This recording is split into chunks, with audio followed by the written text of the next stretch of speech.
amable. Gracias por esa presentación, licenciado Josué. Buenos días, jóvenes.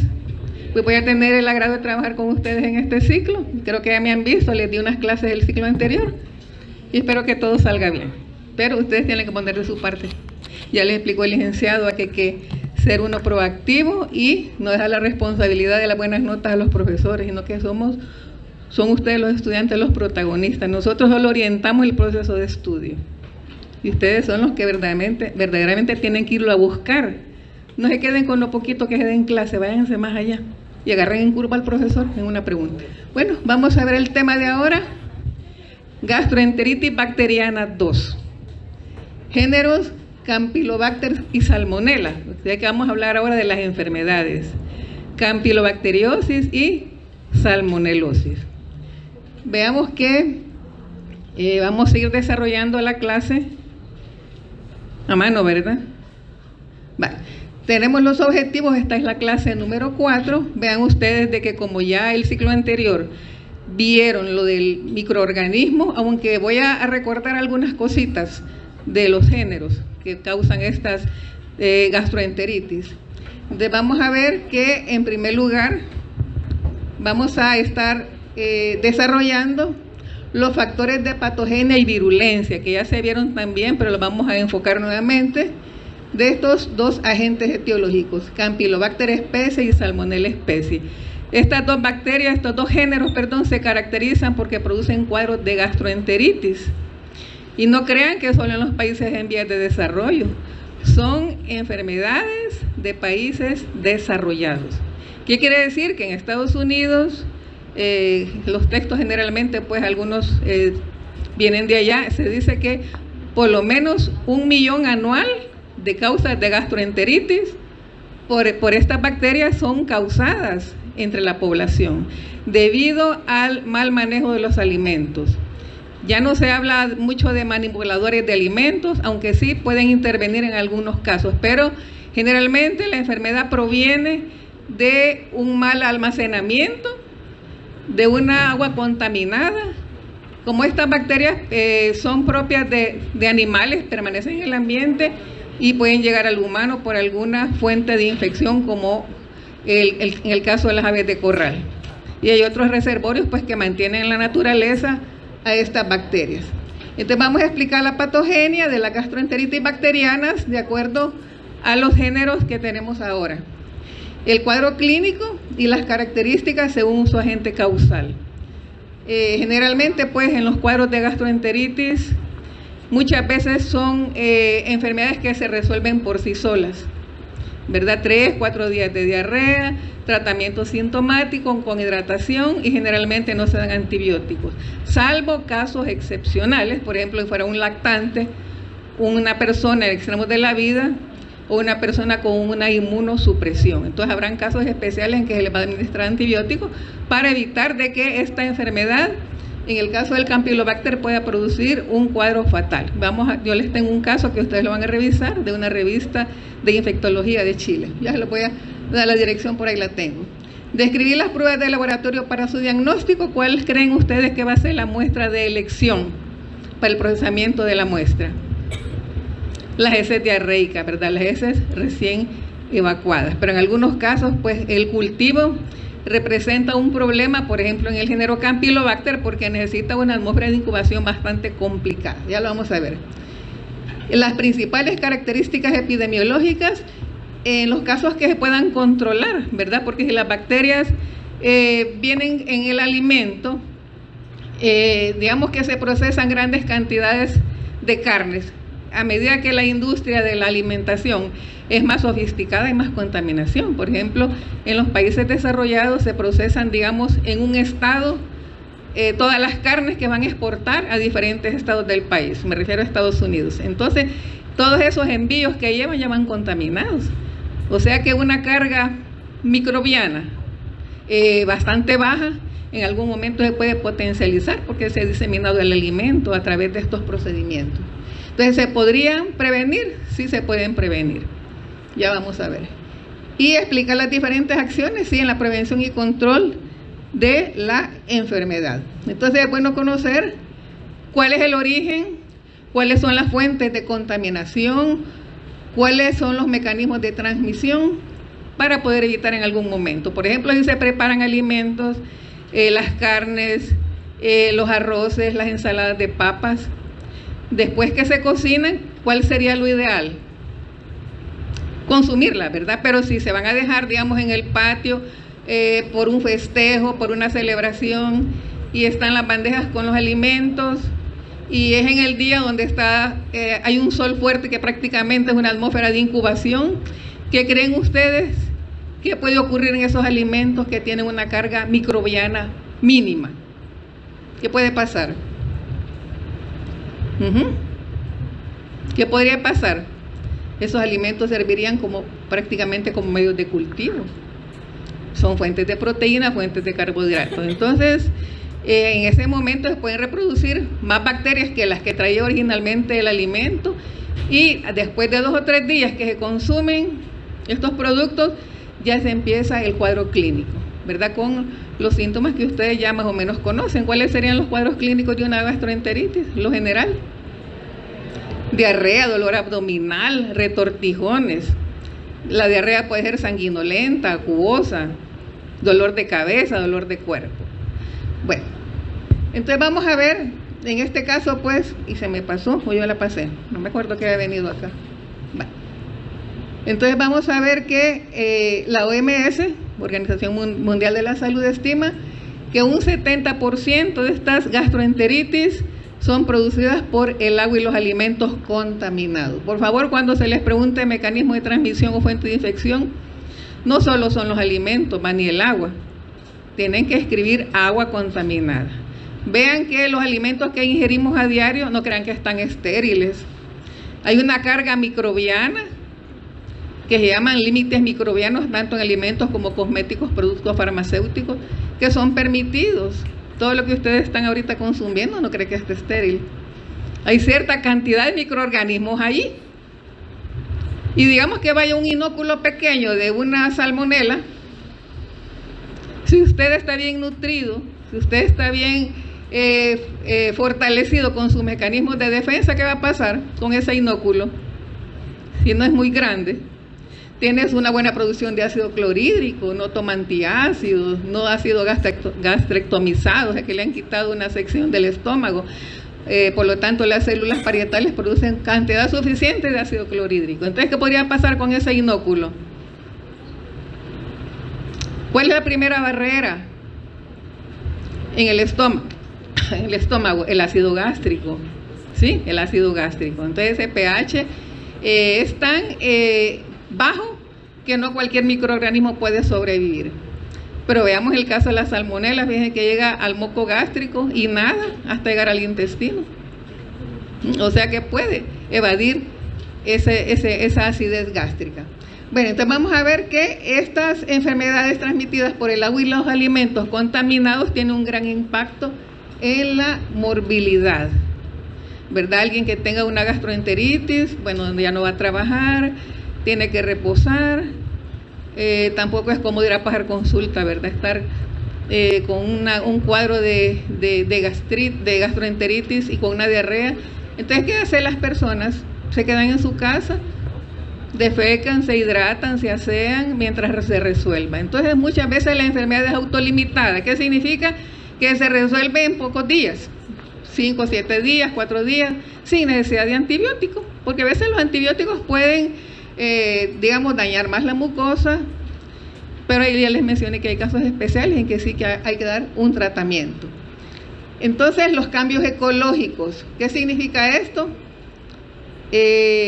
Todos esos cambios que ocurren, ¿verdad? De las personas que viven en el campo, van a la ciudad y viceversa. Todas esas incursiones que hace el hombre a hábitats, ¿verdad? Que no estaban antes,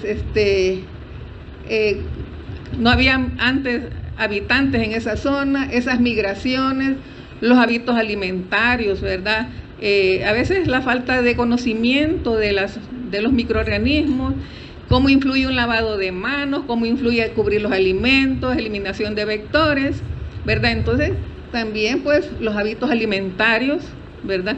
La forma que tenemos de comer cualquier cosa no sabemos la procedencia, cómo la prepararon, cómo la almacenaron, si el pollo estaba en sus días hábiles para consumirlo, si una es comida demasiado añeja, todo eso, ¿verdad? Y en el caso de animales de cría intensiva, las granjas, no solo granjas de pollos, de aves, sino que también de ganado. ¿Qué pasa con estas crías, con estas crianzas? A veces no se guardan las debidas medidas de higiene, ¿verdad? Entonces, todo eso tiene que ver porque muchas bacterias de estos géneros viven como habitantes en el ganado, en los cerdos, en las aves, en los pollos, en los animales exóticos como las iguanas, que a veces son mascotas, las culebras, las tortugas, los animales domésticos de compañía, los perros, los gatos, los loros. Entonces una cantidad de animalitos que sirven de reservorio. Y también el humano puede ser reservorio. ¿Cuándo es reservorio el humano?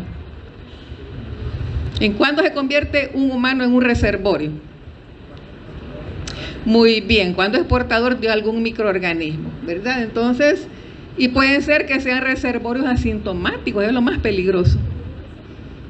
¿Por qué creen ustedes que es más impactante una enfermedad asintomática, un portador asintomático, que un portador que esté enfermo, que prácticamente es un enfermo, no es portador? El que está enfermo y se le nota. Pues el portador asintomático anda preparando alimentos, anda de fiesta en fiesta, anda dando la mano por todos lados, anda preparando cualquier cosa para darle a sus compañeros y tiene la salmonela, ¿verdad? Entonces los manipuladores de alimentos también se convierten en fuentes de infección. Bueno, entonces los animales de cría intensiva, en donde se procesan grandes cantidades de carne, ya sea de ganado, vacuno, porcino, de aves de corral, se procesan, se matan, y tiene que ver mucho con los mataderos, ¿verdad? Recordemos que en el caso de las aves tienen en su intestino a las salmonelas. Entonces cuando se sacrifican, pues todo ese contenido intestinal sale, contamina las carnes, y si no hay un buen proceso higiénico, esas carnes se empacan y se trasladan a otro lugar. Entonces ahí van las salmonelas, ¿verdad? Entonces la cría intensiva. Entonces, entre más sofisticada es la industria de los alimentos, es más peligroso, están más contaminados. Y como les mencioné al inicio, no crean que solo son enfermedades de países en vías de desarrollo. Estados Unidos tiene muchos más casos con estas dos bacterias que Salmonella y Shigella, que son los principales patógenos entéricos, ¿verdad? En el caso de Campylobacter. Entonces los cambios climáticos en los ecosistemas también influyen. Vean todo el trastorno pues que se produce. ¿Por qué? Porque hay movilidad, ¿verdad? Entonces los animales se trasladan de un lado a otro con sus microbios, defecan y contaminan. Bueno, vamos a ver qué es la gastroenteritis. Es una infección, el término itis significa inflamación. Si es en el intestino, es el término entero. Si es en el estómago, es gastro. Entonces vamos a ver una infección o inflamación del revestimiento interno de la mucosa, del estómago y del intestino delgado. Entonces veamos que hay una gran gama de agentes que pueden causar, ¿verdad? Esta gastroenteritis. Pueden estar causadas por agentes infecciosos, ¿verdad? Virus, bacterias, parásitos, toxinas químicas, fármacos, los aditivos alimentarios, todas esas sustancias químicas que le agregan a los alimentos para preservarlos, incluso los antibióticos que les agregan a los piensos, a los forrajes, a los alimentos de los animales. Saben que a los animales se les da en esas crías, en esas industrias cárnicas, a los cerdos, a las vacas, a los pollos, les dan antibióticos en los alimentos. En el sentido que estos animalitos no se van a enfermar, van a crecer más fortalecidos, van a pesar más. ¿Y qué ocurre? Indirectamente nosotros estamos ingiriendo esos antibióticos, y después cuando da tratamiento contra estas bacterias, ¿qué pasa? Hay resistencia. Lo vamos a ver en la primera discusión que les anunció el licenciado José. Entonces hay tantos aditivos químicos, colorantes, preservantes, saborizantes, sintéticos, y eso puede producir pues algún cuadro de gastroenteritis. Vamos a ver en primer lugar la campylobacteriosis. ¿Qué se acuerdan ustedes de Campylobacter jejuni? Diga. En los perros. ¿Cuál es la especie que se encuentra en los perros? El Oxaliensis, muy bien. Va, entonces sí, ¿se acuerdan? Es una zoonosis. ¿Qué es zoonosis, chicos? La presentación se la voy a entregar al licenciado. No estén perdiendo el tiempo tomando fotos. Mejor pongan atención. Va, ¿qué es una zoonosis? ¿De quién a quién? De los animales al humano, ¿verdad? Muy bien. Entonces, ¿y cómo se llama la transmisión de humano a humano? Ya no es zoonosis, ¿verdad? Eso no. Antroponosis. Va, entonces vean que es una gastroenteritis en países desarrollados. Todos creemos que los países de Latinoamérica tienen casos elevados de diarrea. Estados Unidos tiene más casos. Porque en el caso de Campylobacter jejuni, ¿qué ocurre entre la población de los países en vías de desarrollo? ¿Qué pasa con esta bacteria? Cuando hay un contacto constante, ¿qué ocurre con los residentes de ese lugar? ¿Qué pasa con su sistema inmunológico? Se prepara, ¿verdad?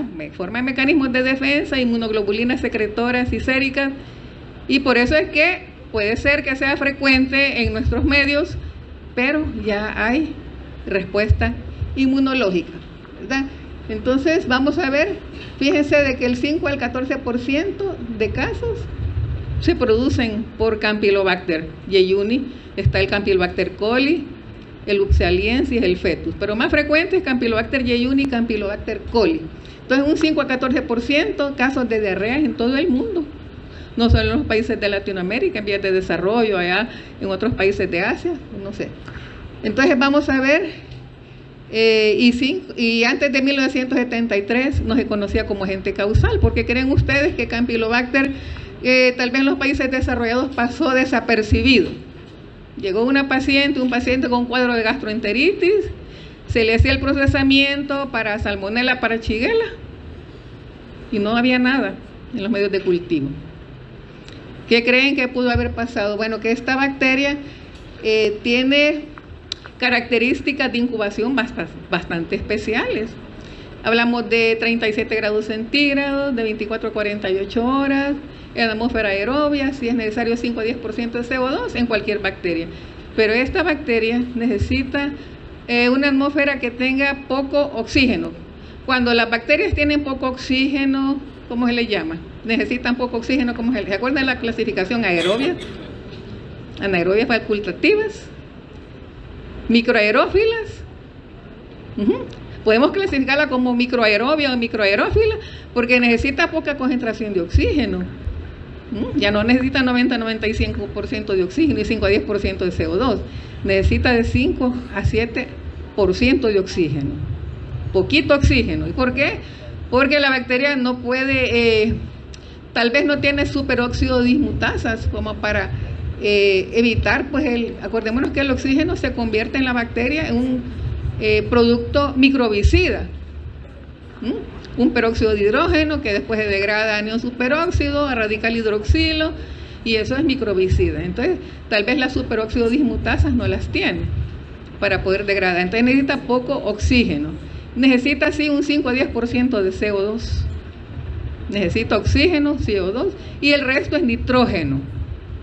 Además de que necesita una temperatura, digamos, un poquito más arriba de 37 grados centígrados, necesita de 42 grados centígrados, aunque alguna especie no es termotolerante, como el Campylobacter fetus, no va a crecer a 42 grados centígrados.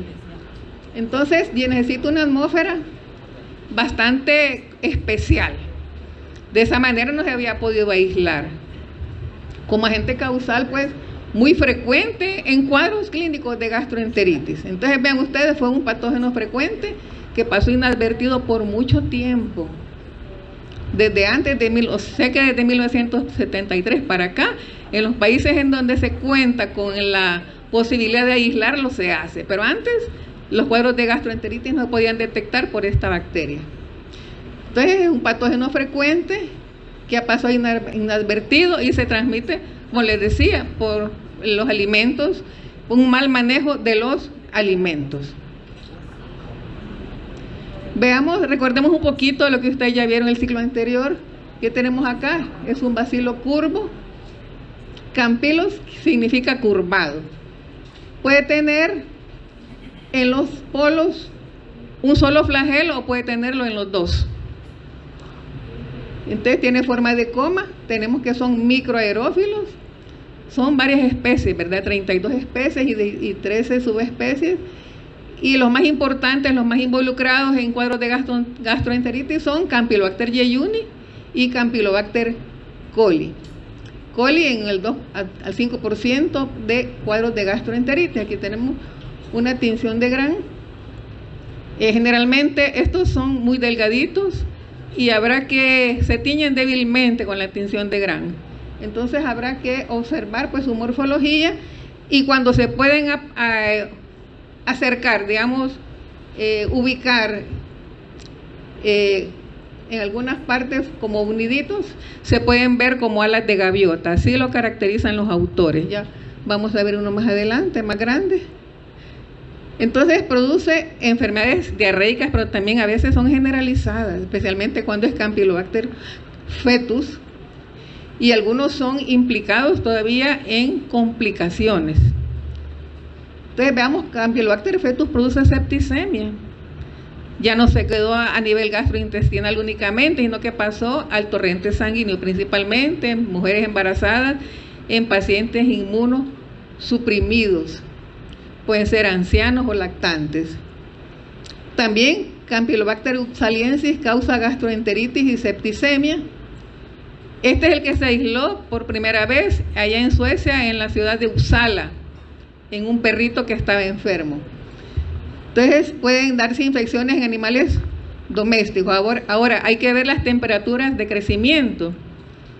Generalmente las bacterias crecen a 37 grados centígrados, pero en este caso Campylobacter tiene un rango de 37 a 42, pero dejémoslo mejor a 42 grados centígrados. Hay algunos que no son termotolerantes, entonces no van a crecer a 42 grados centígrados.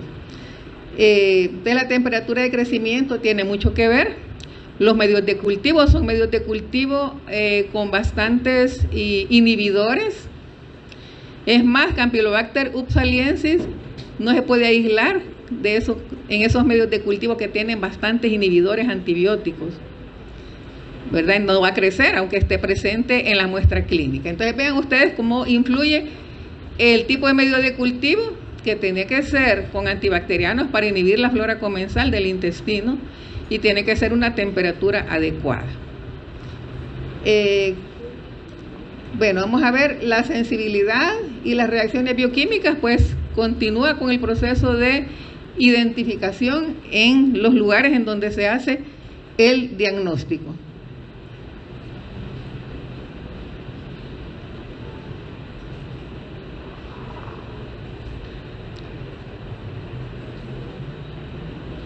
¿Dónde estamos?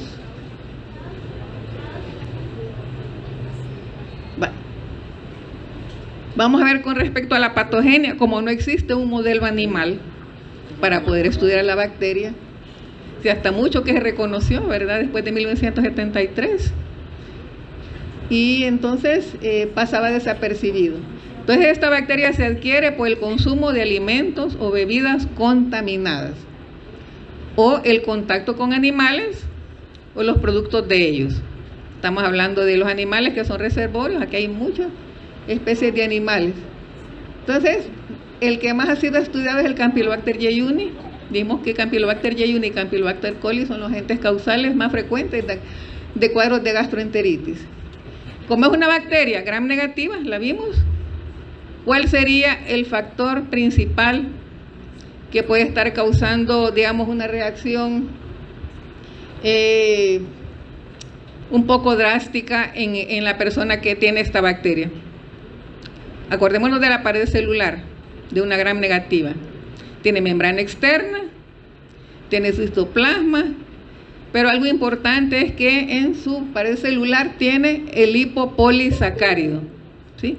El lipopolisacárido, que se acuerdan que tiene un antígeno común, el antígeno O, un polisacárido central, y el lípido A, que es el que va inserto en la membrana. Gracias, licenciado. Muy amable, gracias.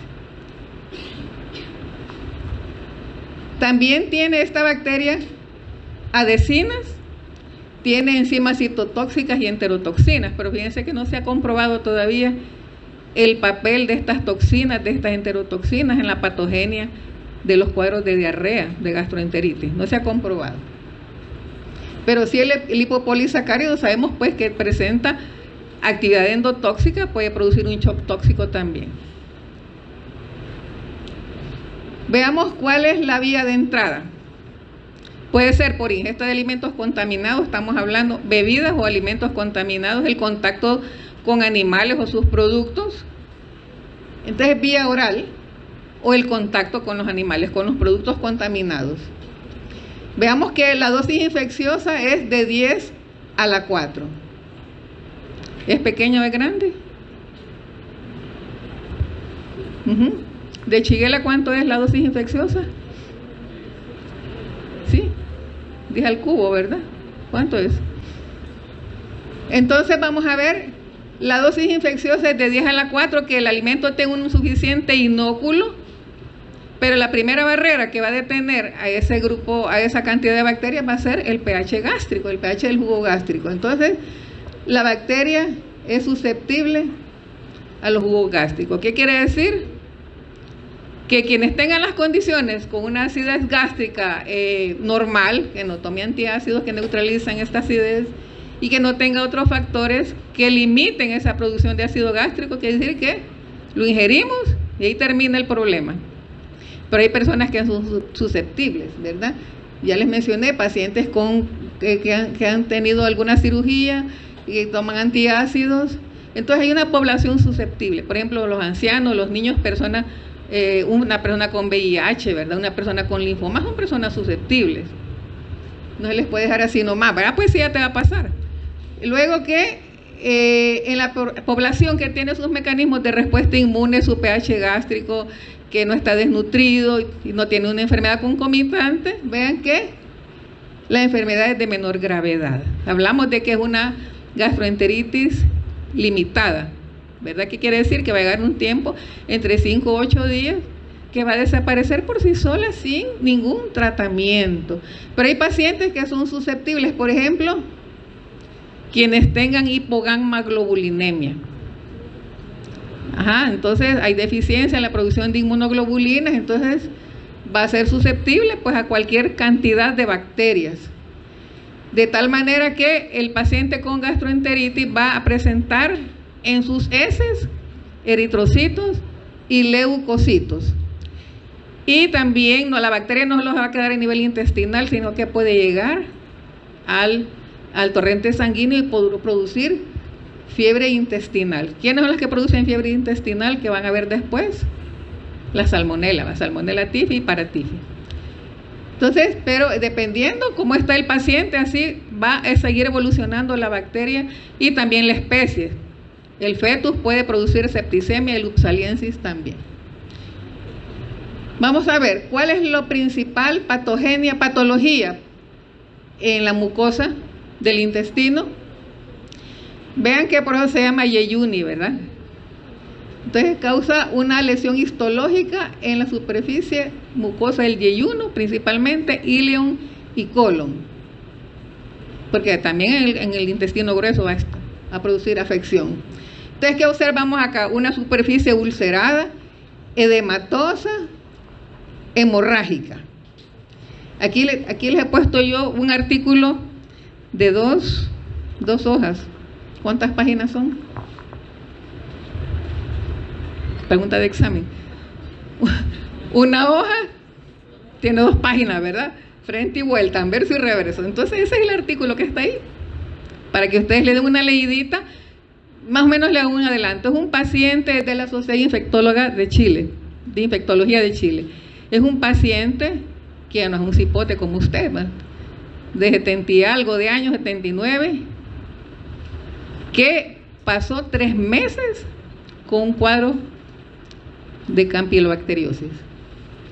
Entonces al final, bueno, produce estos cuadros clínicos, se pueden denominar como una campilobacteriosis fatal, ¿verdad? Porque el paciente al final murió, ¿verdad? Ya tenía muy dañado el intestino. Entonces le dan una revisadita ese artículo. Entonces, produce también abscesos en las criptas de las glándulas epiteliales, hay infiltración de la lámina propia. Entonces aparecen neutrófilos, mononucleares o eosinófilos, y eso significa que hay una invasión por los microorganismos. Pero si el paciente tiene una buena respuesta inmunológica, va a poder sobrellevar este tipo de, esta presencia, esta invasión de los microorganismos. Ahora, hay secuelas. Secuelas significan que después de una infección viene una complicación. ¿Cuáles son las especies que producen el síndrome de Guillain-Barré? Yeyuni y Upsaliensis, estas dos especies.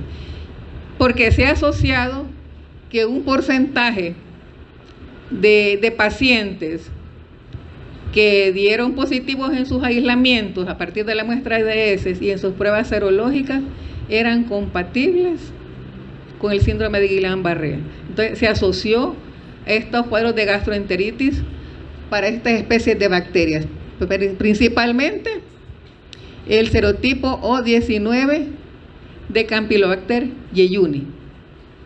Ahora, estas complicaciones no son muy frecuentes, ¿verdad? Digamos que se da un caso en 1000 casos, menos mal, ¿verdad? Uno en 1000.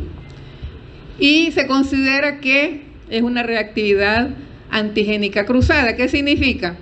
Se parece mucho a la reactividad antigénica cruzada en el caso de los Streptococcus beta-hemolíticos del grupo A, el Streptococcus pyogenes, ¿verdad? Que producen anticuerpos para que neutralicen a la bacteria. Entonces, en este caso, esta reacción antigénica cruzada se produce por la presencia del Campylobacter jejuni, ese serotipo O19, que va a producir, el organismo produce anticuerpos para contrarrestar a la bacteria, ¿sí o no? Para poderlo eliminar por los mecanismos de la respuesta. Pero, ¿qué ocurre? Que este polisacárido, este lipopolisacárido central, tiene mucho parecido, esos oligosacáridos tienen mucha similitud química con los gangliósidos de los tejidos neuronales. Entonces, ¿qué va a ocurrir ahí? Los anticuerpos que inicialmente se formaron para combatir a la bacteria se van a dirigir a los gangliósidos neuronales, produciendo una respuesta. Entonces hay una desmielinización de las vainas nerviosas. Esto va a producir, hay una neuropatía desmielinizante aguda, va a producir una parálisis flácida. La persona no puede levantar los brazos, no puede caminar, le duele el cuerpo. Puede durar varios meses, se puede resolver por sí sola, habrá que dar terapia, ¿verdad? Entonces este es el síndrome de Guillain-Barré, que también se produce por otros agentes causales u otras patologías. Por ejemplo, el virus del Zika, el virus de la influenza, la hepatitis y algún otro cuadro que les voy a poner ahí. Entonces hay una pérdida de fuerza simétrica. Entonces es debido a esa reacción del oligosacárido de superficie de la bacteria, que es compatible con los gangliósidos de los nervios periféricos neuronales. ¿Quedó claro? ¿Alguna pregunta? Entonces ahí tenemos en ese cuadrito el síndrome de Guillain-Barré. ¿En qué caso se va a producir? No solo en los cuadros de campylobacteriosis, sino que también cuando ha padecido el paciente por virus de la influenza, la campylobacteriosis, el virus Zika, la hepatitis de todos los tipos, el virus VIH, el linfoma de Hodgkin. Entonces hay pacientes que se recuperan, hay otros que no, ¿verdad? Entonces habrá que empezar otra vez a trabajar con el paciente, a darle terapia. También otra complicación tardía, estas son complicaciones de la campylobacteriosis, es la artritis reactiva, que le pueden encontrar también como síndrome de Reiter. Esta es una artritis que se genera pues en algunas articulaciones, como su nombre lo indica, ¿verdad? Hay inflamación, hay dolor en estas estructuras. Pero hay pacientes que son susceptibles, aquellas personas que tengan el complejo mayor de histocompatibilidad HLA-27, o sea que no es para todas las personas, ¿verdad? Tiene que haber susceptibilidad con este complejo mayor de histocompatibilidad. Ahora veamos que estas dos especies, Campylobacter jejuni y Campylobacter coli, rara vez producen bacteriemia. ¿Qué quiere decir bacteriemia? El paso de la bacteria del intestino a la sangre. Tendría que ser una persona muy debilitada, un cuadro de gastroenteritis muy severo, pero sí, Campylobacter fetus sí se disemina. Dijimos que en mujeres embarazadas, ¿verdad? En personas inmunosuprimidas se puede diseminar y causar enfermedad sistémica. Vean las personas también que son susceptibles a que Campylobacter fetus se puede diseminar del tracto intestinal. Hepatopatías, alcoholismo crónico, neoplasias, diabetes mellitus. Ahora, Campylobacter fetus tiene una particularidad que no la tienen las otras 3 especies, Yeyuni coli, Upsaliensis. Tiene en su estructura externa un recubrimiento como a manera de cápsula. Esta se le llama proteína S. Acordémonos que la cápsula interfiere en los procesos de eliminación por los factores del complemento de anticuerpos, ¿sí o no? Entonces esta proteína S le permite al Campylobacter fetus evadir estos mecanismos de la respuesta inmune cuando participa el complemento y los anticuerpos. Entonces es resistente al efecto bactericida del suero por esa proteína S, que es prácticamente como una cápsula, que no la tienen las otras especies. ¿Hay alguna pregunta hasta ahorita? Bueno, y aquí tenemos, pues en este cuadrito, cómo es que la fracción C3b del complemento va a llegar a recubrir, en este caso es un bacilo, digamos, va a una bacteria, los anticuerpos para poder ser eliminados por los fagocitos. Pero ese recubrimiento, esa especie de cápsula de Campylobacter fetus le impide, ¿verdad?, evade esas fracciones del complemento y de los anticuerpos para que sean ser recubiertos y puedan ser fácilmente fagocitados. Bueno, veamos el mecanismo de patogenia, como que vamos a hacer un repaso acá. Primero, la ingesta del alimento o material contaminado o contacto con los productos de los animales o con ellos. Después, la colonización. Una vez que ingresa, se forma una vacuola endocitóxica del intestino y los microtúbulos celulares del enterocito van a ayudar a que la bacteria ingrese. Más bien, la bacteria utiliza esos microtúbulos, no así como en el caso de la shigella, ¿se acuerdan? Que toma de los filamentos de actina y miosina, de actina de la célula, y se pone el penacho de flagelos, digamos, hace unos flagelos la shigella para poderse impulsar a través de la célula parasitada e invadir las células vecinas. En este caso no, el Campylobacter lo que utiliza no son los filamentos de actina, sino que utiliza los microtúbulos celulares para poder invadir. Vean que les mencionaba al principio que no existe un modelo animal en el que se hayan estudiado todos estos efectos de las toxinas, enterotoxinas, toxinas citopáticas. Entonces no se ha encontrado participación alguna en la diarrea. ¿Qué papel tiene la enterotoxina, la endotoxina, las toxinas citopáticas en los cuadros diarreicos? No se ha investigado todavía, se desconoce el mecanismo. Pero sí se sabe que existe una toxina citoletal distensora. ¿Qué ocurre con esta toxina citoletal distensora? Frena la multiplicación de la bacteria, pero la bacteria sigue, de la célula hospedera, frena la multiplicación, pero la célula sigue creciendo, su citoplasma se va agrandando, por eso se llama toxina citoletal distensora. Entonces lo que hace es un agrandamiento del citoplasma, pero la célula parasitada que contiene esta bacteria ya no se puede dividir. ¿Vean? Frena la división celular, solo se empieza a aumentar de tamaño el citoplasma. Aquí tenemos cómo es que existe el mecanismo de transmisión, ¿verdad? Veamos las gallinas, las aves de corral, ¿verdad? Alojan esta bacteria en su intestino. De ahí cuando son sacrificadas, todas estas bacterias pasan a la carne, ¿verdad? Y así se empacan y se distribuyen. Entonces ahí también van las bacterias. Entonces luego que la persona ingiere carne contaminada, por eso se dice que la carne de las aves cuando se compra no se debe de lavar. ¿verdad? Porque la persona tal vez va a ocupar ese mismo espacio para lavar verduras, lavar alguna fruta que se consume cruda. Y vamos a hablar más adelante de las tablas de picar carnes, ¿verdad? Tiene que ser diferente, no es que solo le dan vuelta, ¿va? O la limpian con un paño, ¿verdad? Tiene que ser tablas diferentes y lavarse bien las manos. Sobre todo si usted va a preparar verduras o frutas que no van a pasar por una cocción, que consumen fresca. Entonces vean la contaminación fecal de estas carnes. Ahí va el alimento. No es que el pollo es malo, ¿verdad? Si yo les pregunto cuál es la forma de transmisión en el caso de las aves de corral de Campylobacter jejuni, en el caso de las aves de corral, ¿cuál sería? ¿Cómo se podría prevenir? Ya no era el pollo campero, ni el pollo real. O aquel pollo que se quemó en Hilo Vasco, ¿cómo se llama? Que estalló la cocina, ¿verdad? Pinulito. Va, entonces, vean, podríamos prevenir si compramos la carne de pollo y en nuestra casa la preparamos. ¿Cómo se puede prevenir? Aquí no se vale, deme un pollo 3/4 de cocido, ¿va? Y que cuando lo parte esté rojo de adentro, eso no se vale. La carne sí, ¿va? Tal vez, ¿va? Pero si usted cocina bien la carne de pollo de ave, esta es una forma de prevenir que si estaba contaminada con Campylobacter jejuni, ahí quedó destruido con el cocimiento. ¿Quedó claro? Se puede prevenir.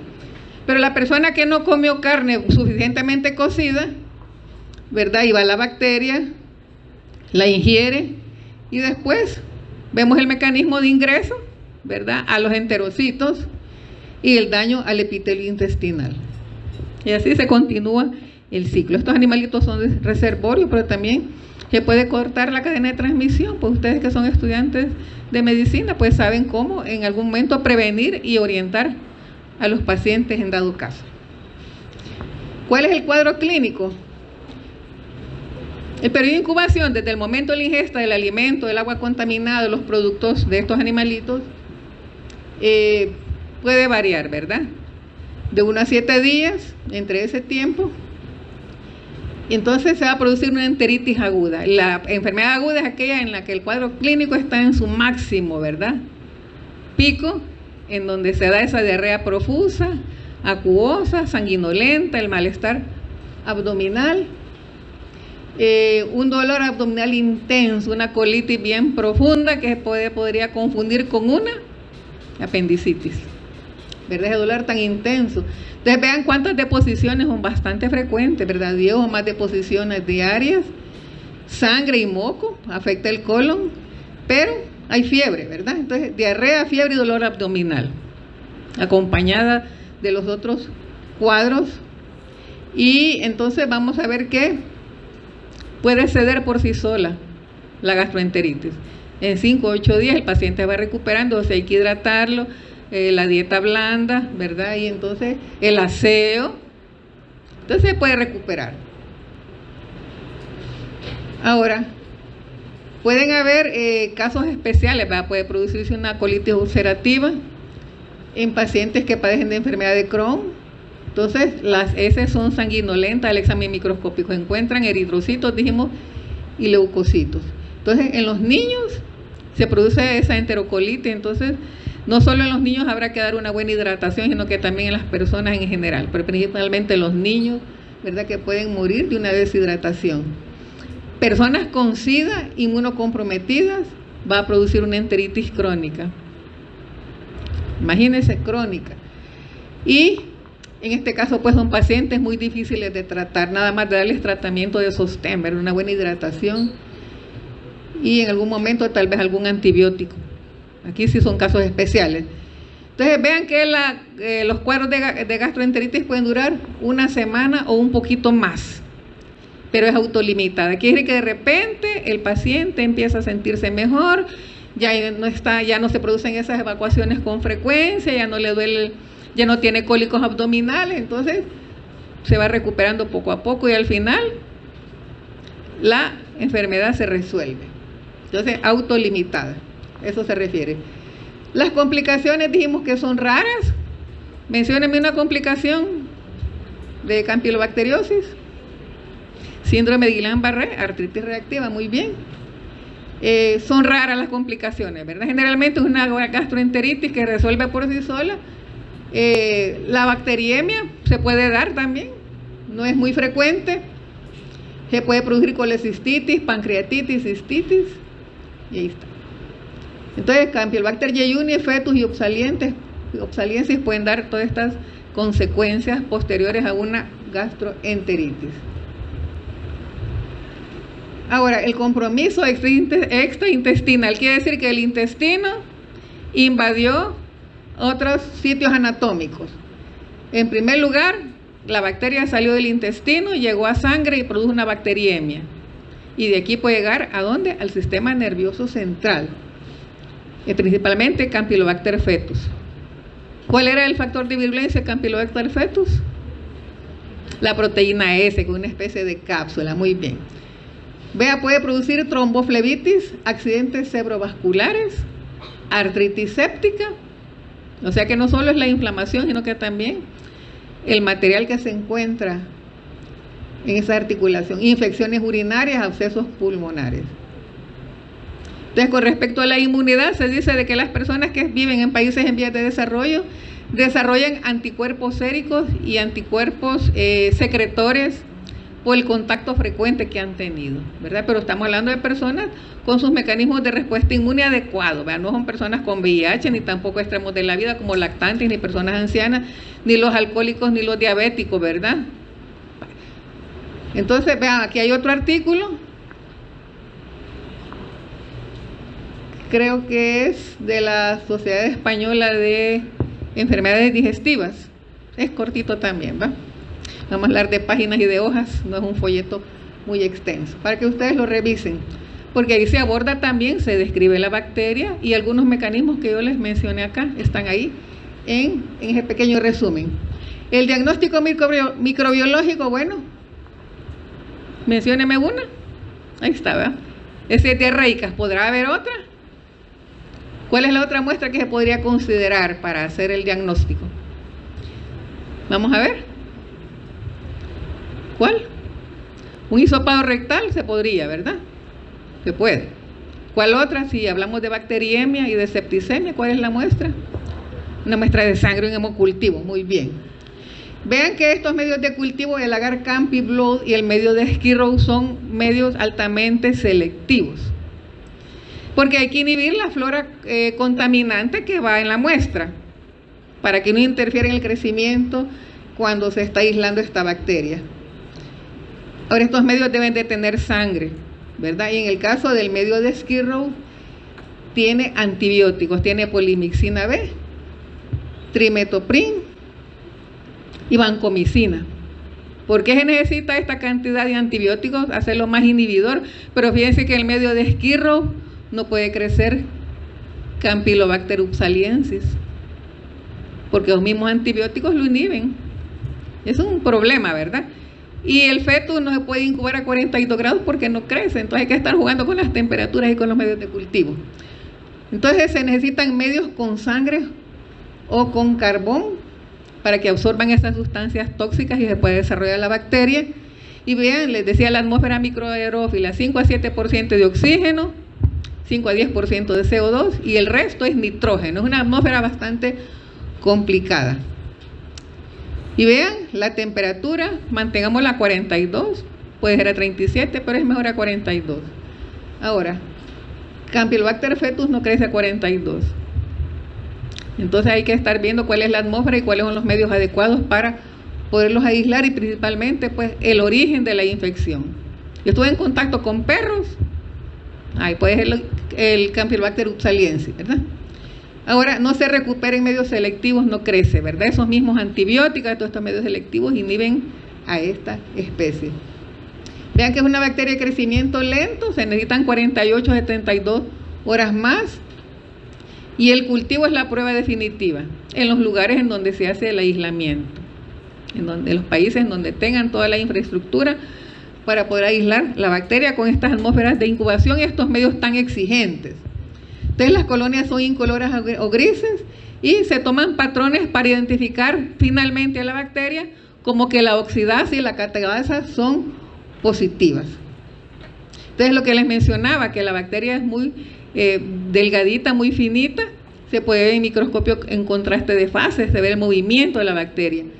Pero en este caso una tinción de Gram nos está señalando esta forma de colocarse las bacterias como una con otra a formar como una S, que lo describen los autores como alas de gaviota. Ese es lo típico que describen cuando se hacen las tinciones a partir de los medios de cultivo. Ahí lo tenemos, ¿verdad? Puede ser un bacilo curvo, forma de S, pues lo típico son en alas de gaviota esa disposición, ese arreglo de los bacilos.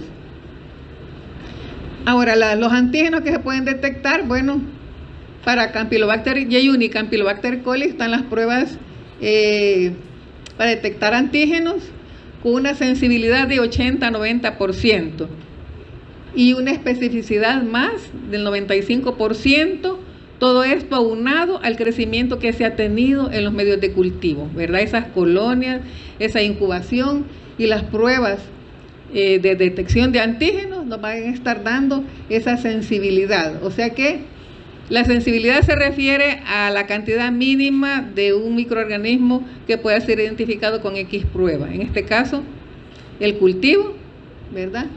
Y la prueba pues nos va a dar un acercamiento pues de que se trate de estas especies.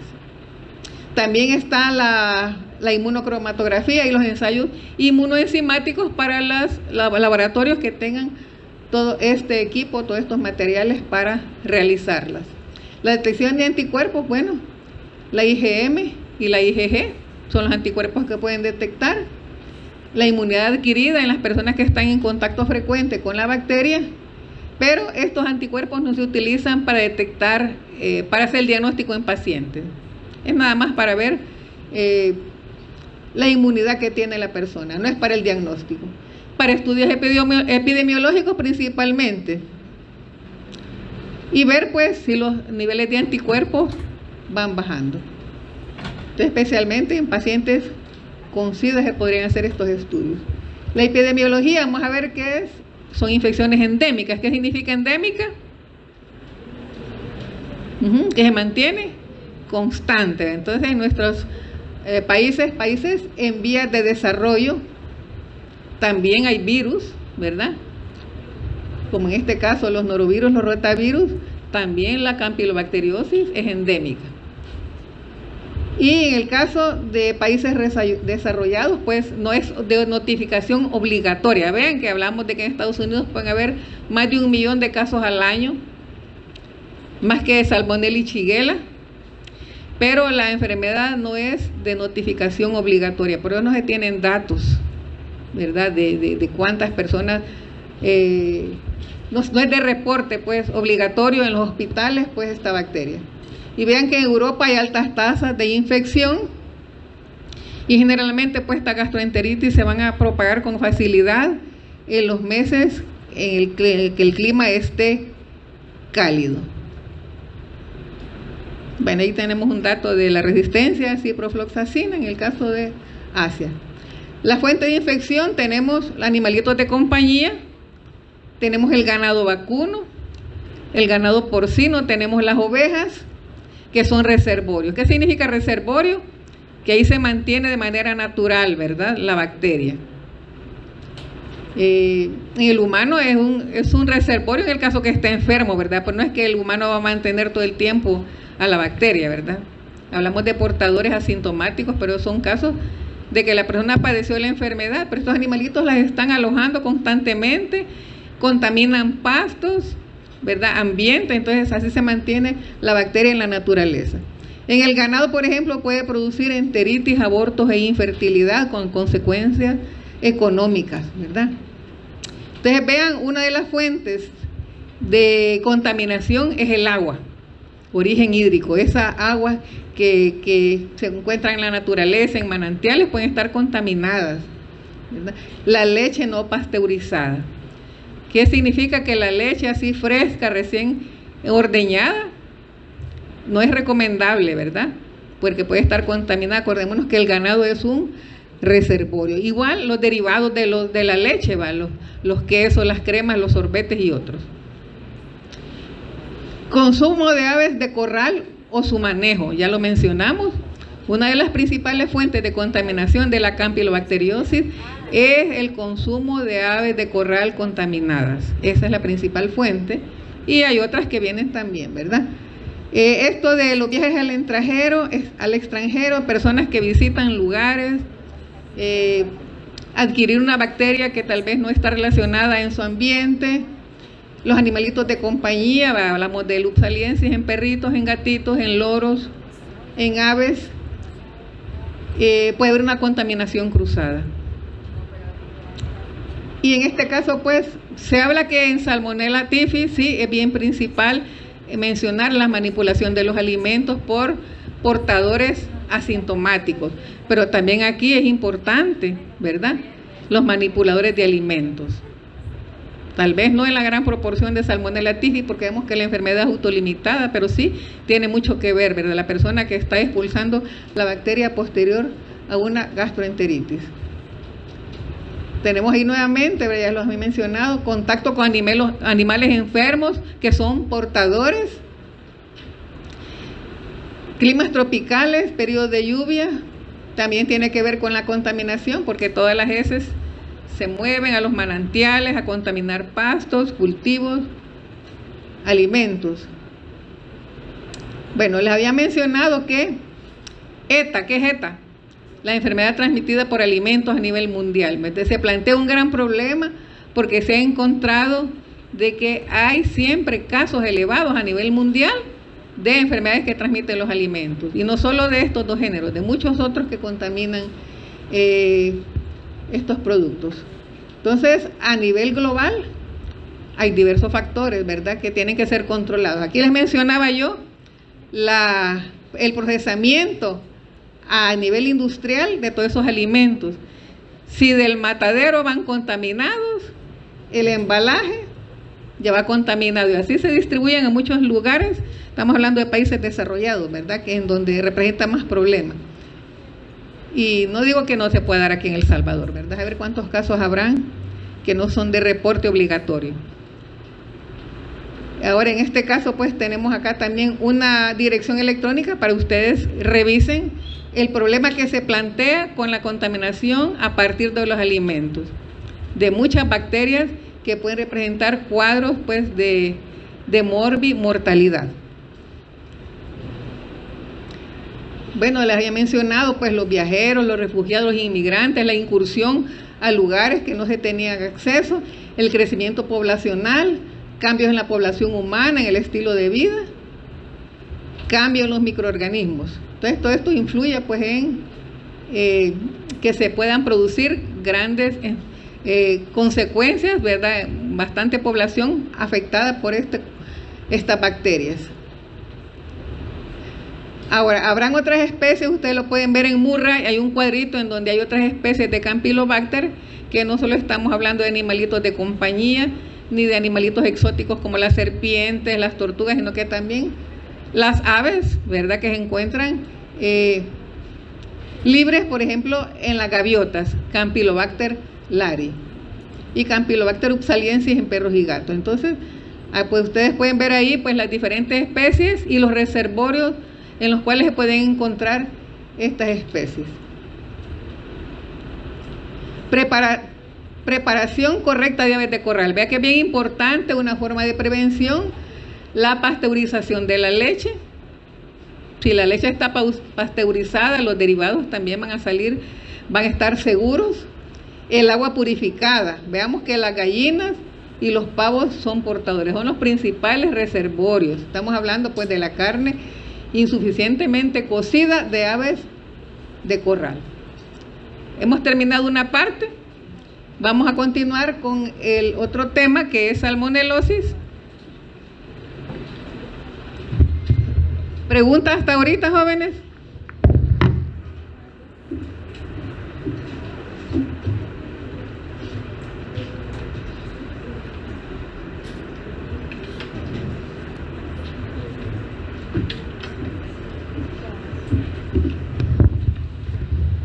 Bueno, ¿Cuáles son los patógenos entéricos que ustedes vieron el siglo anterior?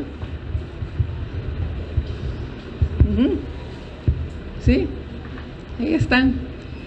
Salmonella, Shigella, Yersinia. Son los patógenos entéricos. Ahora, si estas bacterias salen de ese hábitat, aunque sean buenos niños en el intestino, si es un Proteus, en el tracto urinario ya no es un niño bueno, ahí está produciendo infección de vía urinaria. Ahora, vamos a ver, de la salmonelosis podemos decir que la clasificación ha sido, bueno, ustedes revisan cada texto le refiere cómo se clasifica, pero generalmente pues esto ha venido como un continuo, quiere decir que no está ya terminada la clasificación, sino que se siguen ubicando, más que todo con pruebas moleculares, hibridación DNA-DNA, se han ido ubicando las bacterias. Entonces ustedes saben que se clasifican como géneros, especies, subespecies, serotipos o serobares. Entonces ya vamos a ver los cuadritos más adelante, pero ahorita quiero hacerles un recordatorio de este género, la salmonela, que produce los cuadros típicos de salmonelosis.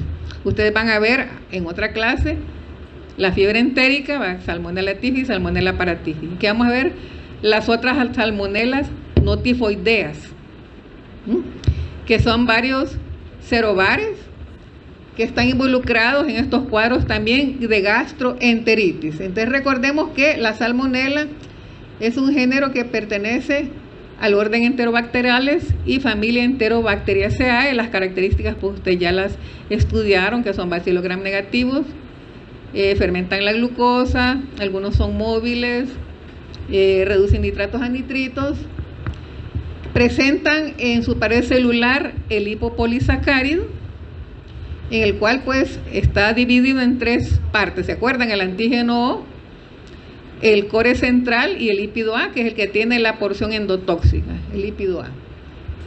Algunas pueden tener el antígeno K, que es como una especie de cápsula que en la salmonela se conoce con el nombre de VI. Algunas tienen flagelos, en el caso de salmonela tiene flagelos. Y entonces esto tiene que ver con los antígenos. Estamos hablando de antígeno O, antígeno H de los flagelos y antígeno K de la cápsula. Tenemos acá pues un bacillus gram negativo. Este género se ha clasificado con muchos nombres, hay de 2000 a 2500 especies ubicadas y generalmente no son especies, digamos que son serotipos o serobares. Entonces en algún libro ustedes van a encontrar pues como especie, pero son serobares, Salmonella Budapest, la Seminole, Tamales, Aysterbels, de todo tipo, ¿verdad? De todo tipo, dependiendo de la circunstancia de aislamiento o del lugar. Pero generalmente todas estas especies o serobares se van a agrupar en un solo nombre, digamos Salmonella entérica. Así se van a conocer, Salmonella entérica. Ahora, hay diferentes tipos de hospederos. Y así tenemos, bueno, por ejemplo, Salmonella entérica, serotipo Typhimurium. Así sería el nombre correcto de la escritura.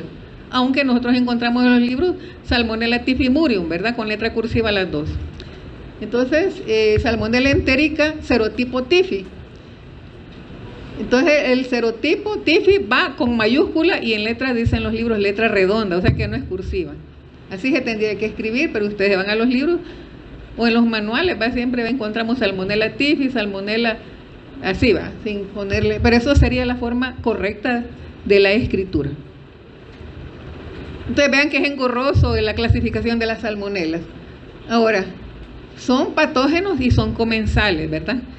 De animales, producen enfermedad clínica, producen no solo cuadros de gastroenteritis, pueden producir, además de la enteritis, infección sistémica y fiebre entérica. Cuando hablamos de fiebre entérica, quiere decir que la bacteria ha pasado el tracto intestinal, ha pasado a sangre. Generalmente la Salmonella Typhi y Paratifi son las que producen fiebres entéricas, aunque en este caso Las otras salmonelas que no son tifoideas, las que no causan tifoidea, como la salmonela cholera suis o cólera suis, puede atravesar el epitelio intestinal y llegar a producir una septicemia. Quizás es la única. Y hay otras que producen colonización asintomática. Dijimos que es más delicado tener un paciente con una colonización asintomática, más si está manipulando alimentos, a tener un paciente, una persona con una enfermedad franca, que sabemos que tiene gastroenteritis, entonces lo apartamos, ¿verdad? Que no toque los alimentos y que ni se nos acerque. Ahora vamos a ver, con la clasificación tenemos acá, según la clasificación, el esquema de Kaufman-White se hizo basado en la epidemiología, ¿verdad? Cómo se adquiere, a dónde se encuentra, cuáles son los reservorios, en la gama de hospederos, en las reacciones bioquímicas y en los antígenos. Entonces hablamos de antígenos, está el antígeno H flagelar, el antígeno O, el somático, y el antígeno BI, que es el antígeno capsular. Entonces es del esquema Kaufman-White para la clasificación anterior. Entonces se tiene ahora que, ahora se hace esta clasificación, que la salmonela entérica va a agrupar a todas estas subespecies. Aquí están: entérica, salamae, erizonae, deaizonae, autenae, indica. Vea qué complicado está, ¿verdad? Todas estas son una subespecie caracterizada con un número romano. Se dice que la subespecie 3A y 3B produce nada más infecciones en animalitos. Y la salmonela entérica es toda ella. Entonces, cuando hablamos de salmonela entérica, nos estamos refiriendo a la salmonela enteritidis, a la salmonela cholera suis y a otras que no son tifi ni paratifi. ¿Estamos bien ahí? Y la otra división es salmonela bongori, no es el cantante, ¿va? Salmonela bongori, subespecie 5. Bongor es una ciudad allá en el Chad, en África, por eso de ahí el nombre. Pues les decía yo que al principio, incluso no solo la salmonela, sino que también muchos microorganismos, por ejemplo, hablamos de Neisser, la Neisseria gonorrea. ¿Quién fue Neisser? El señor que la descubrió, ¿verdad? Y así muchos nombres de bacterias se refieren al lugar donde se descubrió o al científico que las descubrió, ¿verdad? O a la persona que la tenía como hospedero, digamos, ¿verdad? Entonces ahí está la división, pues la clasificación de este género. Según su serotipo, ¿qué son los serotipos? Los que se basan en los antígenos. Hablamos del antígeno O, el antígeno BI capsular y el antígeno H o flagelar. Entonces ahí tenemos que la salmonela entérica, que es el nombre que engloba a los serotipos que producen la tifoidea y a las no tifoideas. Ya, allá van a ver ustedes una clase especial cuando hablen de esas fiebres entéricas. Ahorita vamos a hablar de las salmonelosis en general, ¿verdad? Que no, son diferentes a las que producen las tifoideas. ¿Cuáles son los factores de virulencia? Recordemos un poquito. Un bacilogramo negativo, un lipopolisacárido con un lípido A, que es el que conserva la fracción tóxica. Se dice que cuando una bacteria se lisa, se desprenden pequeñas porciones de lípido A, ¿verdad? Entonces ese lípido A es el que conserva las propiedades tóxicas. Estas bacterias gram negativas se caracterizan porque una enfermedad diseminada puede producir shock tóxico que puede conducir a la muerte, porque produce hipotensión y otros factores, ¿verdad?, letales. Entonces la endotoxina, la cápsula, la variación de fase antigénica, que es decir que pueden expresar en algún momento los flagelos o perderlos, igual que la cápsula, y caracteriza a este género Salmonella los sistemas de secreción de tipo 3. ¿Se acuerdan estos sistemas de secreción de tipo 3? Que son, estos sistemas codifican proteínas en que se encuentran en los cromosomas en el genoma bacteriano. Entonces estos sistemas de secreción lo que hacen es producir en algún momento una proteína que va a ser inyectada como una jeringa a la célula hospedera. Y de esa forma pues introducir sus factores de virulencia. También presentan secuestro de factores de crecimiento, resistencia al efecto bactericida del suero y resistencia antimicrobiana. Con respecto a la patogénesis, vamos a ver, una vez que el inóculo que va en el alimento ha sido ingerido, llega al contenido ácido del estómago. ¿Cuál dijimos que es la primera barrera que va a frenar esta cantidad de bacterias? En el Campylobacter, ¿qué pasaba con el jugo gástrico? En una persona con una condición adecuada de producción de ácido gástrico, hasta ahí llegaba, ¿verdad? Pero en este caso es que la salmonela se atraviesa la acidez gástrica, nada por el moco y llega al intestino, ¿verdad? Atraviesa la mucosidad gástrica, no le importa que esté el ácido gástrico ahí, y pasó esa barrera y nadó a través del moco y llegó al enterocito, ¿ya? Entonces, y a las células M del intestino delgado y grueso. Entonces ahí tenemos los micropliegues. Esta bacteria tiene factores de virulencia como los pilis o adhesinas, que es diferente de lo que son los flagelos, ¿se acuerdan? Es diferente. Los pilis o adhesinas median la adherencia a receptores de ácido ciálico de las células hospederas. Entonces hace contacto con las células M, se adhiere, primero hay un contacto, después hay una adherencia. Y este contacto lo que hace es como estimular esas microvellosidades. Estas microvellosidades lo que hacen es atrapar cualquier antígeno y llevarlo al interior hasta la lámina propia donde están los macrófagos para poder ser degradados. Pero en este caso la bacteria se adhiere a las microvellosidades y estimula que esas microvellosidades lo internalicen, ¿verdad? Lo engloban en una vacuola fagocítica. Así es que puede lograr el ingreso. Pero una vez que ingresó, que se estimularon estas ondulaciones membranosas, se replica en el fagosoma. Se replica y después se atraviesa toda la célula. No se quedó ahí a nivel de micropliegue. Aquí tenemos. Entonces hay estos sistemas de secreción que son producidos por estas bacterias. Tenemos este sistema de secreción tipo 2, el SP1 y SP2, que son las islas de patogenicidad. SPI1 quiere decir isla de patogenicidad de salmonela, tipo 1. Isla de patogenicidad. ¿Qué son las islas de patogenicidad, jóvenes?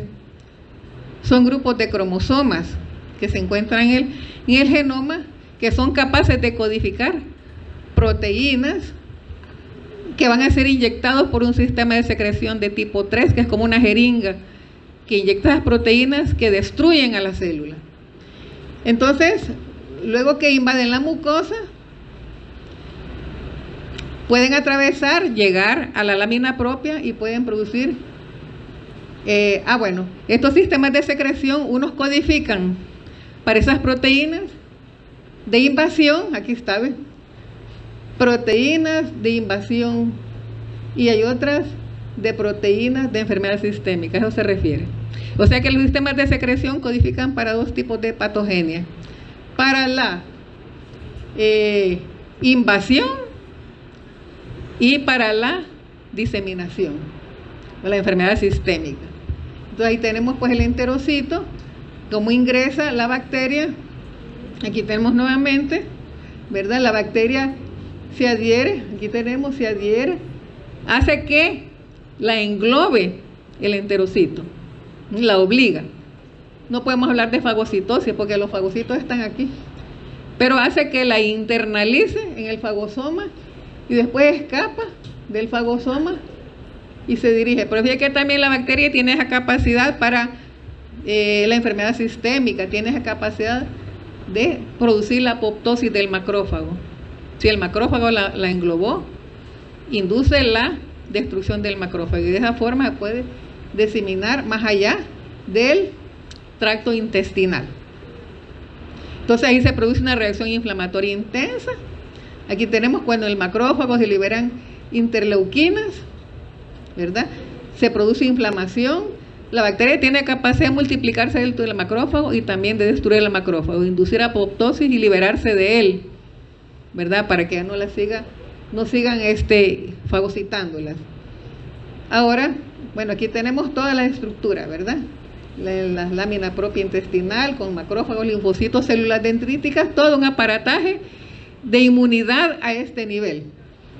Entonces se produce una reacción inflamatoria intensa, se liberan prostaglandinas y hay una secreción activa de AMP cíclico y secreción abundante de líquidos. Ese es el mecanismo por el cual las salmonelas, que no producen la tifoidea, salmonelas no tifoideas, llegan a producir en este caso los cuadros de gastroenteritis.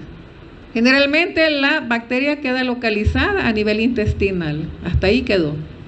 ¿Cuál es la que llega a diseminarse y producir septicemia? La salmonela, cólera suiza. También la bacteria tiene otro mecanismo de patogenia, que es un gen de respuesta de tolerancia a los ácidos. Ese es otro gen, además de los sistemas de secreción. Ese ATR eso significa ATR, ¿verdad? Gen de tolerancia a los ácidos. ¿Y qué pasa con este gen? La bacteria codifica este gen para que cuando la bacteria llegó en el inóculo, llegó al jugo gástrico. Les mencioné que pasó bien fácil, ¿verdad? El ácido gástrico nadó a través de la capa de moco y llegó al intestino. ¿Por qué? Porque este gen codifica para tolerar esa acidez gástrica, que no cualquier bacteria la puede resistir. Y otra vez, cuando el fagocito la engloba, cuando están en la lámina propia, saben que el fagocito para destruir una bacteria lleva mecanismos dependientes del oxígeno. ¿Se acuerdan del estallido respiratorio? ¿Verdad? El fagosoma, la liberación de productos microbicidas. Entonces, en este caso, el gen de respuesta de tolerancia a los ácidos hace que el fagosoma no se acidifique para que lo pueda destruir. Por eso escapa del fagosoma y se libera y se va a instancias más profundas, digamos a la lámina propia. Ahora, ¿qué es lo que le da esa capacidad a la bacteria de evadir esta respuesta microbicida? La catalasa y la superoxidodismutasa. O sea, estas desdoblan el peróxido de hidrógeno que se puede formar a ese nivel, con ese poder germicida que destruye en el macrófago cualquier microorganismo. Con respecto a las enterotoxinas, no está clara en la producción de diarreas todavía, ¿verdad? Igual que Campylobacter, ¿verdad? No se ha asociado que alguna enterotoxina, pero solo el hecho de que la bacteria pueda invadir, pueda producirse ese fenómeno de transitosis, quiere decir el ingreso, se atravesó todo el enterocito, lo da la célula M, y esa permeabilidad vascular y esa inflamación es suficiente para pensar pues en algún mecanismo de patogenia por parte de la bacteria. Ahora vemos que Salmonella entérica se limita a la mucosa y submucosa, y la única que puede producir septicemia es la, ¿cuál fue? ¿Cuál es? Salmonella, cólera suiza. Ahí está. Entonces, además de que se puede diseminar a sangre, va a invadir otros órganos. Vamos a ver la inmunidad. Vean que Salmonella entérica, que agrupa a todas estas subespecies o serobares serían, estimula la inmunidad celular y humoral. Bueno, puede haber infección extraintestinal focal o sin ella. Ahora, veamos la gastroenteritis por Salmonella entérica. Vamos a hablar de los síntomas clínicos. Entonces, es la principal causa de gastroenteritis. ¿Y cuáles son las fuentes de infección? Casi las mismas, ¿verdad? Las que hablamos. Los alimentos, algunas mascotas, animales de granja. El mecanismo de transmisión es la ingesta de alimentos contaminados, ¿verdad? Vía oral. Y la dosis infecciosa y es más alta acá, ¿verdad? 10 a la 5, 10 a la 8. Y generalmente, pues el paciente puede presentar resistencia a la infección en algunos casos. En este cuadro que apenas se ve, bueno, ustedes lo van a ver más de cerca, tenemos en este cuadro las fiebres entéricas. Yo sé que ustedes no lo ven, apenas lo veo yo. Fiebres entéricas, septicemia y enterocolitis. Entonces lo leen bien. ¿Cuáles son los resultados con respecto al periodo de incubación? Veamos, las fiebres entéricas son más que todo las que causan fiebre tifoidea. Aquí tenemos estas fiebres entéricas. Aquí, por ejemplo, el periodo de incubación es más amplio, va de 7 a 20 días. Vean que el hemocultivo es positivo en la primera semana de enfermedad. Se deja el resultado del cultivo de heces. Y en el caso de las septicemias y enterocolitis por las salmonelas notifoideas, vean, pocas veces es positivo el cultivo de heces. Y es inicio en los primeros días, ¿verdad? Siempre son, en este caso, son abruptas los síntomas, que repentinos los síntomas, así bien fulminantes. Pero en este caso es insidioso, ¿verdad? Empieza la gente con que la cefalea, que el dolor de cuerpo, así. Pero en este caso es abrupto y el periodo de incubación es más corto.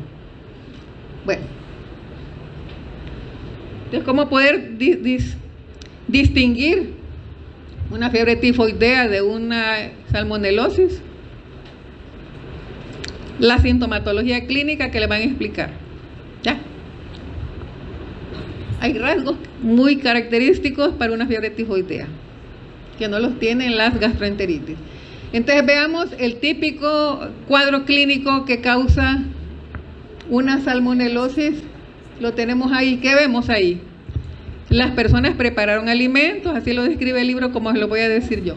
Preparan los alimentos, vean, a base de carnes, de productos de aves y otros, ¿verdad? Puede ser ensalada de papas, ensalada para pavos, y está en el jardín, en pleno sol. Entonces les decía yo que esa temperatura prácticamente es una atmósfera de incubación.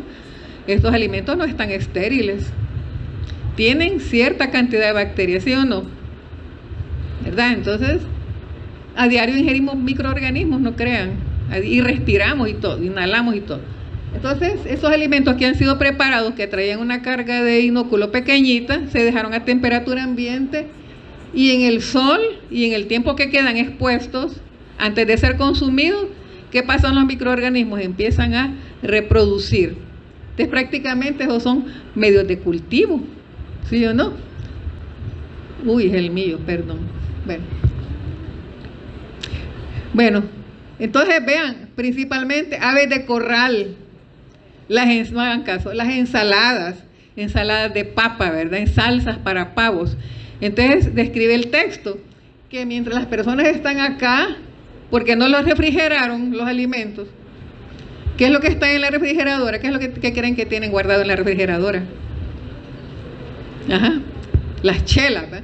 Entonces, ¿verdad? Entonces así es el texto, así dice, mientras que en la refri están las bebidas, ¿verdad? Espirituosas, la comida quedó ahí a merced de esos medios de cultivo que después van a ser ingeridos, ¿verdad? Entonces las bacterias se multiplicaron ahí y mientras la gente está viendo el equipo de fútbol, ahí están los alimentos. Entonces, claro, después todo el mundo a comer y a los 2-3 días, puede ser menos, puede ser de 8 horas, las personas empezaron ya con esos malestares. ¿Cuáles dijimos que eran esos malestares? La diarrea, ¿verdad? Ajá, ¿qué más? El dolor abdominal, la fiebre, el vómito, el malestar, ¿verdad? Dolor de cuerpo y todo lo que le da, ¿verdad? Entonces, ahí está. Lo aconsejable es que cuando se preparen estos alimentos hay que refrigerarlos si se puede, o consumirlos, no hay que dejarlos, ¿verdad? Todos se pueden deteriorar. Los pasteles hechos a base de crema pastelera, si se dejan a temperatura ambiente, ¿qué pasa? Hay una bacteria que produce intoxicación alimentaria, que es el Staphylococcus aureus. Entonces la persona puede ser portador nasal o de alguna lesión en el dedo, o portador también a su nivel de faringe. Entonces se contaminó el pastel y lo dejó a temperatura ambiente y estaba hecho a base de crema pastelera, medio de cultivo. Para eso lo van a ver en otra clase. Aspectos clínicos, bacteriemia y otras infecciones invasivas. Vean las complicaciones por salmonela, no solo se quedan a nivel de tracto gastrointestinal, producir meningitis, artritis séptica y osteomielitis, pero claro, estos son pacientes especiales, ¿verdad? Complicaciones que nos van a dar un paciente con unos mecanismos de respuesta inmunológica, que tenga una buena nutrición, un estado de salud favorable, ¿ven? No que van a haber pacientes que son susceptibles. Entonces vean que es un 8% de los pacientes en los cuales puede llegar a producir bacteriemia y esas complicaciones. Ahora, Salmonella cholerae suis y Salmonella Dublin pueden producir infecciones vasculares. ¿Qué quiere decir? Que las infecciones se van principalmente a aquellos lugares en donde hay placas ateroscleróticas o ateroscleróticas, principalmente en la aorta, va por depósitos de colesterol, en donde puede producir una fibrosis, un engrosamiento, un depósito de colágeno, entonces van a producir infecciones vasculares. Entonces son susceptibles personas con inmunosupresión, lactantes y ancianos, y dijimos que la aorta es la principal zona donde hay estas placas, ¿verdad?, de depósitos de colesterol, placas ateroscleróticas. Ahora, la mortalidad en niños es bastante baja, ¿va?, menor de un 10%, y la duración de la bacteriemia es delicada. Una bacteriemia de larga duración puede llegar a producir choque séptico y después la muerte. Bueno, bacteriemia e infección metastásica, ¿verdad? Puede ser transitoria o persistente. Y aquí hay una sepsis. Cuando hablamos de sepsis, una infección generalizada, y en este caso, pues, la respuesta inmune mediada por células juega papel importante. Entonces, una persona con VIH tiene una baja respuesta inmune celular por sus linfocitos T que están disminuidos. Entonces, en estos pacientes hay recaídas. Superó la gastroenteritis y la infección metastásica y vuelve a recaer, y son difíciles los tratamientos. Entonces vamos a ver que también invaden placas ateroscleróticas y infecciones del hueso. Principalmente son personas susceptibles de que aquellas personas que tienen anemia de células falciformes. Ya los glóbulos rojos no son redonditos, sino que en forma de media luna, porque hay un defecto en la producción de hemoglobina, y la hemoglobina es la que es el transporte de oxígeno. Entonces son pacientes susceptibles. Veamos la gastroenteritis. Manifestación más común. Ahí está, ¿verdad? Dolor abdominal. ¿Cuáles son las bacterias involucradas? Los serotipos enteritidis y tifimurium. Principalmente es la entérica la que produce estos cuadros. Veamos, ¿verdad? Son 1400 serotipos del grupo 1, la salmonella entérica, que agloba todas estas cerobares. Veamos el periodo de incubación, puede ser variable de 8 a 48 horas, un poco más largo, de 7 días. Entonces, todos esos malestares producen dolor abdominal, náusea, de vómitos concomitantes, mialgia, cefalea, retortijones con diarrea profusa. La fiebre de 39 grados centígrados no es muy alta, ¿verdad? 3 a 4 días de duración y se resuelve en 7 días por sí sola, sin necesidad de tratamiento. Estamos hablando de pacientes con una condición inmunológica normal. ¿Cuál es el diagnóstico del laboratorio, niños? Bueno, las muestras de heces recién evacuadas. Ustedes trabajaron con la salmonella el ciclo anterior, ¿verdad? Trabajaron con enterobacterias. Entonces, ¿cuál medio es este? En donde podemos ver una fermentación de la lactosa y una que no fermenta la lactosa. ¿Cuál es el medio? Ustedes no van a hacer eso, pero conozcamos, el agarma congei, ¿verdad? Entonces, se ocupan para este tipo de muestras, vean que hay medios selectivos y diferenciales, y hay medios mucho más selectivos. Y hay medios de enriquecimiento, pues no lo voy a mencionar, ¿verdad? Porque lo que les interesa a ustedes es conocer la patogenia, pero sí saber, ¿verdad?, cómo se aíslan estas bacterias. Entonces crecen en los medios de cultivo convencionales. Se ocupan medios selectivos para inhibir la flora contaminante. Acordémonos que la flora fecal es mixta. Entonces, el primer es el agarma congei, pero hay otro mucho más selectivo. El agar silosalicina desoxicolato, el agar salmonella shigella, son más selectivos todavía. Hay medios de enriquecimiento, que es aquellos que ocupan el componente del medio para estimular el crecimiento de pocos microorganismos que se encuentran en la muestra. Caldos de enriquecimiento. Luego, los patrones bioquímicos de fermentación de carbohidratos, fermentación de producción de algunos componentes, en este caso fermentación de carbohidratos. ¿Cómo se llama ese medio? ¿Se acuerdan? ¿Sí? Ya lo escuché, diga. TSI. Patrones de fermentación, hay otras pruebas, descarboxiladas de aminoácidos, bueno, ácidos nucleicos, y son pruebas más sofisticadas, genes de toxina, de cininvasina. Todas esas pruebas pues sirven para ya En nuestro medio lo que se hace son estas siembras, ¿verdad?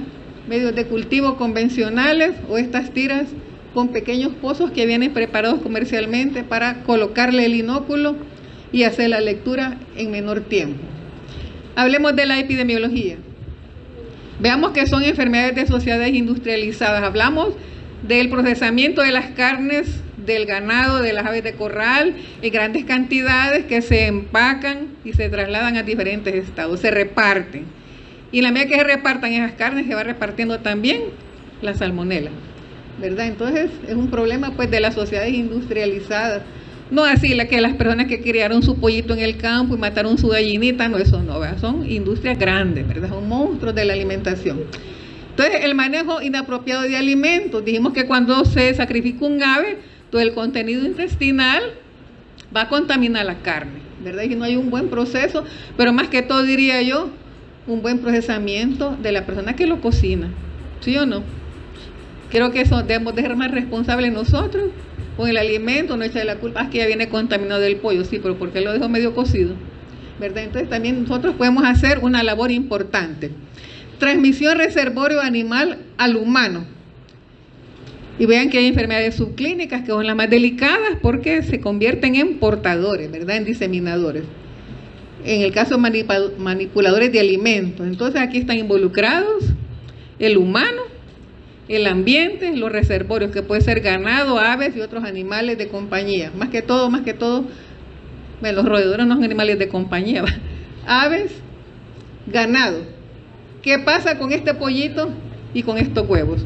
¿Será bueno hacer los licuados de jugo de naranja con huevo crudo?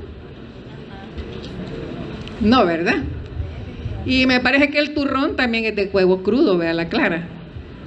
Las milhojas, ¿verdad? Están ricas. Entonces vamos a ver qué pasa con las aves.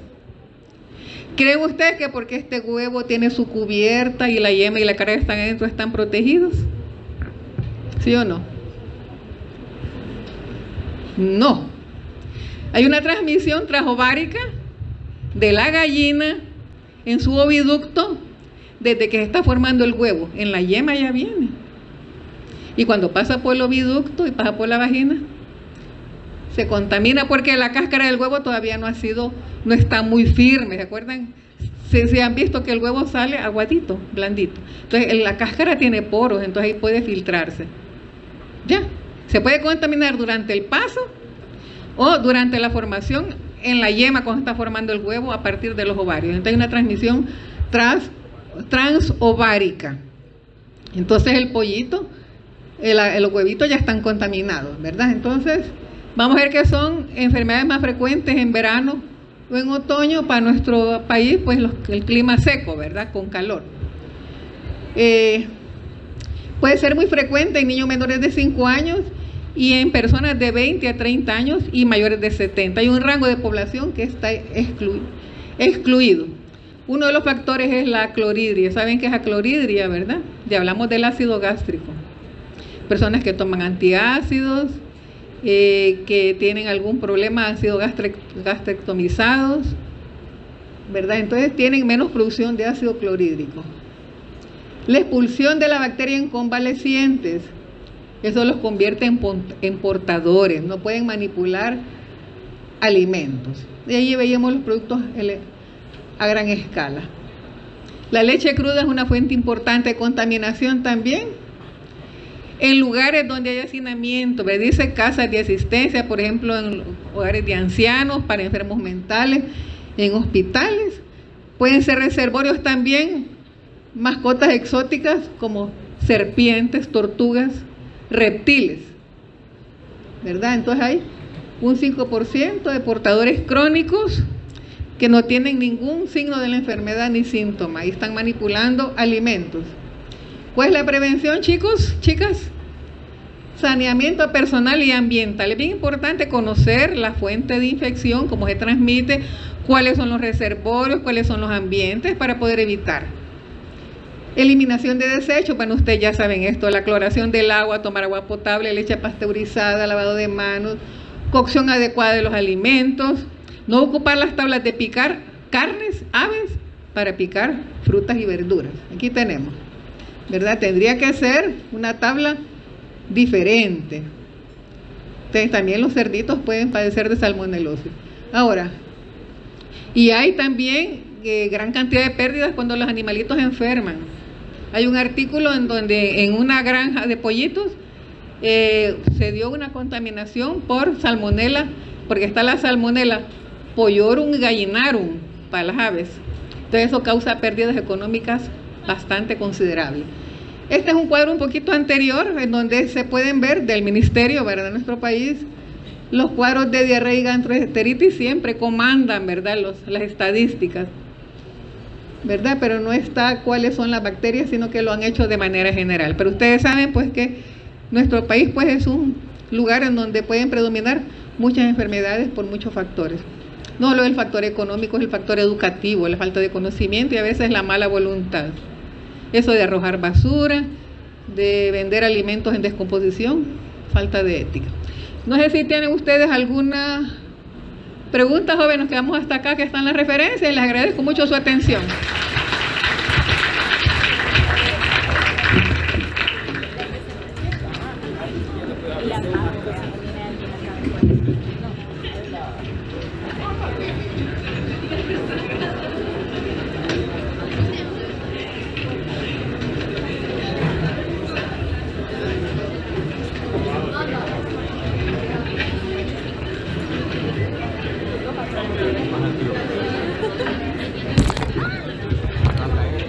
Uno, antes de que se retiren, por favor, solo quiero pedirles una cosa.